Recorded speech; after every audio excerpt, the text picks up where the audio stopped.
శ్రీమద్భాగవత గ్రంథానికి నమస్కారం.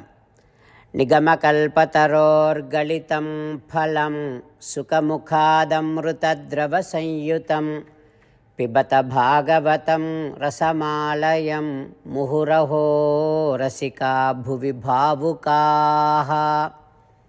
శ్రీసుఖయోగీంద్రుల వారికి నమస్కారం.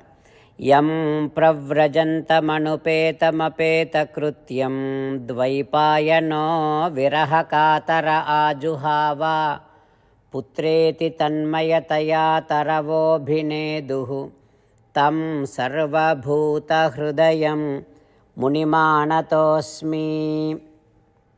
నరనారాయణులకు, చతుర్ముఖ బ్రహ్మకు, సరస్వతీదేవికి, వ్యాసమహర్షుల వారికి నమస్కారం. నారాయణం నమస్కృత్య నరం చైవ నరోత్తమం దేవీం సరస్వతీం వ్యాసం తతో జయం ఉదీరయేత్. శ్రీమద్భాగవతము 5వ స్కంధములో సూతమహాముని శౌనకాది మహర్షులందరికీ ప్రవచనం చేస్తూ ఈ రకంగా చెబుతూ ఉన్నాడు. ఓ మహర్షులారా, శ్రీసుఖ యోగీంద్రుల వారు పరీక్షిన్నరేంద్రుడికి శ్రీమద్భాగవతాన్ని ఉపదేశం చేస్తూ భవాటవి, సంసారము అనేటటువంటి అడవిని గురించి వివరించి చెబుతూ ఉన్నారు. ఈ రకంగా అంటూ ఉన్నాడు మహర్షి, ఓ రాజా, అడవిలో చీకట్లో కొన్ని పురుగులు ధ్వని చేస్తూ ఉంటాయి. ఆ రకంగానే సంసారము అనేటటువంటి అడవిలో శత్రువులుంటారు, రాజులుంటారు, అధికారులు ఉంటారు. మనము వినలేనటువంటి మాటలు మనని అంటూ ఉంటారు. వాళ్ళంతా బెదిరిస్తూ ఉంటారు, భయపెడుతూ ఉంటారు. వాటి వలన మన మనస్సు బాధపడుతూ ఉంటుంది. ఇక అడవిలో కొన్ని నదులుంటాయి, కానీ ఆ నదుల్లో నీళ్లుండవు. అట్లాంటి నదికి వెడితే దాహం తీరదు. ఆ రకంగానే ఈ సంసారము అనేటటువంటి అడవిలో వేదములను, దేవతలను నిందించేవారు కొందరుంటారు. అసత్ప్రసంగాత్ నికృతమతి వ్యుదన్శ్రోతః స్ఖలనవత్. అట్లాంటి వారు నీరు లేనటువంటి నది లాంటి వారు. వారితో సహవాసం వలన ఈ లోకములో సుఖం ఉండదు, పైలోకాల్లో కూడా సుఖం ఉండదు. సుఖాన్ని పోగొట్టుకుంటాం, మనకి దుఃఖమే మిగులుతుంది. సరే, ఇక అడవిలో కారు చిచ్చులుంటాయి. అట్లాంటిదే మన సంసారం అనేటటువంటి అడవిలో ఇల్లు. కారు చిచ్చు అంటే ఇల్లు. ఇందులో ఈ ఇంట్లో పొందాల్సినటువంటిదంటూ ఏమీ ఉండదు, అన్నీ దుఃఖాన్ని కలిగించేవే. అట్లాంటి ఇంట్లో ఉంటూ శోకము అనేటటువంటి అగ్ని చేత దహింపబడుతూ ఉంటాం. కలలో ఉన్నప్పుడు కలలోని వస్తువులను ప్రేమించినట్టే సంసారములోని ఈ అనేకమైనటువంటి కుటుంబ సభ్యులను, బంధువులను, ఇవన్నీ కూడా కొద్ది కాలం మాత్రమే ఉండేవి అనే విషయమే మనకు తెలియకుండా వీటినే ప్రేమిస్తూ అనుభవిస్తూ ఉంటాం. అంతేకాకుండా ఈ సంసారం అనేటటువంటి అడవిలో ఉన్నటువంటి వారు పరస్త్రీల కోసం, పరధనం కోసం పరుగులు తీస్తూనే ఉంటారు అంటూ సంసారం అనే అడవిని గురించి శ్రీసుఖ యోగీంద్రుల వారు వివరిస్తూ ఉన్నారు. ఆ తర్వాత ఏం జరుగుతుందో రేపు తెలుసుకుందాం. ఓం శ్రీకృష్ణ పరబ్రహ్మణే నమః. ఓం అస్మద్గురుభ్యో నమః.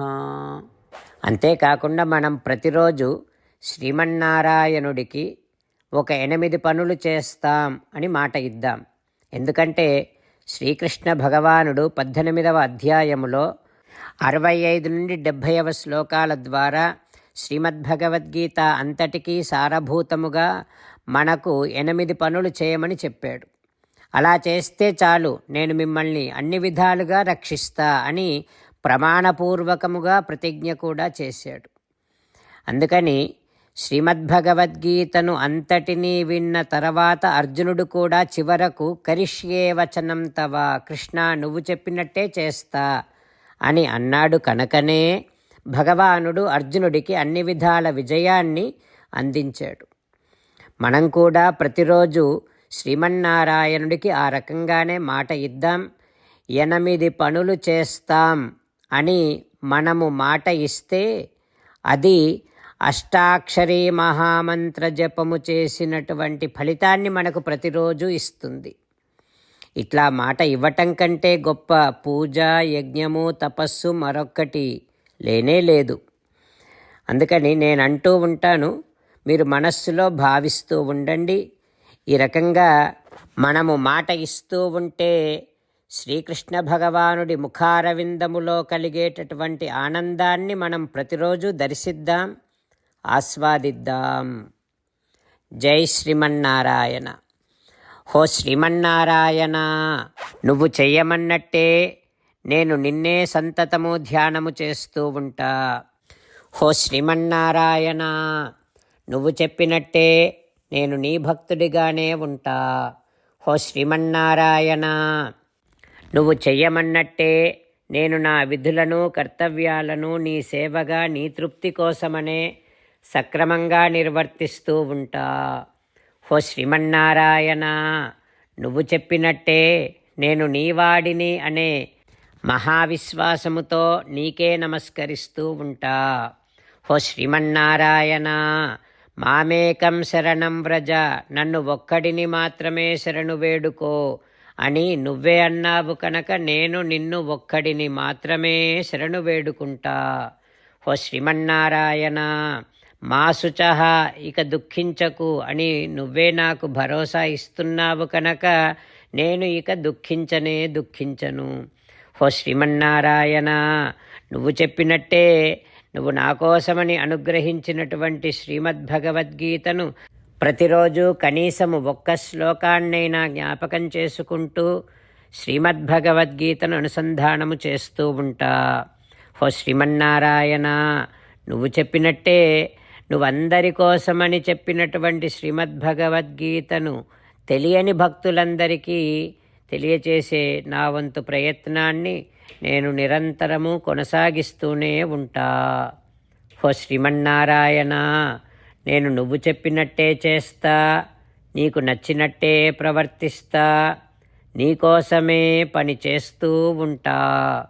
కరిష్యే వచనం తవ. జై శ్రీమన్నారాయణ. భక్తులకు ప్రత్యేకమైనటువంటి విజ్ఞాపన. మీకు అన్ని విషయాలలో వెంటనే మంచి ఫలితాలు రావాలి అనంటే ప్రతిరోజు 1 నిమిషం వెచ్చించి నారాయణాస్త్రాన్ని చదవండి. ఇక మీకు తిరిగే ఉండదు.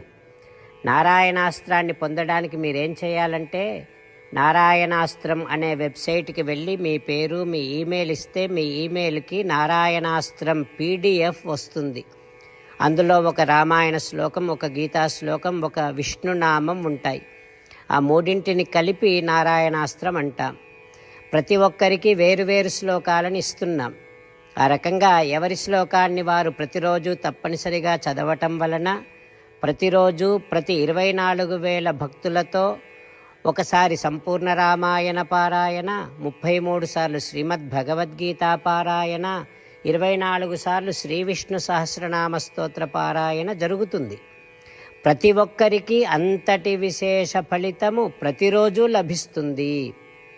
అందుకని మీరు, మీ కుటుంబ సభ్యులు అందరూ ఒక్కొక్కరు ఒక్కొక్క నారాయణాస్త్రాన్ని వెంటనే పొందండి. జై శ్రీమన్నారాయణ.